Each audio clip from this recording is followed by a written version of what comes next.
Quand on parle de transition, d'abord, ce qu'il faut dire, c'est qu'une phase de transition, c'est une phase intermédiaire pour aller vers un nouvel avenir. Donc aujourd'hui, il faut se questionner sur ce nouvel avenir.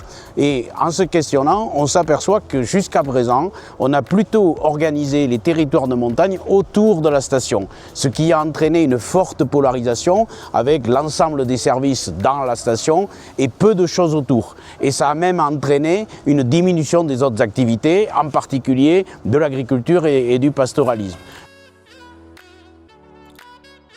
Il ne faut pas imaginer la nouvelle trajectoire des territoires de montagne uniquement au regard du changement climatique. Parce que le changement climatique affecte les territoires, mais il est souvent un accélérateur d'une transformation qui était structurellement engagée, peut-être des fois depuis une trentaine, quarantaine d'années.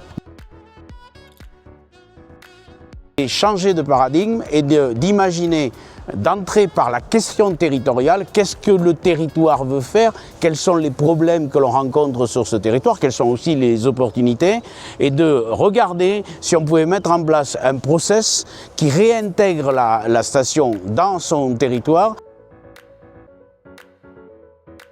De la pluriactivité, de la polycompétence, parce que comme on le dit dans l'ensemble de nos travaux, quand on est un territoire à forte contrainte, il faut éviter la monoactivité et il faut pouvoir multiplier les sources de revenus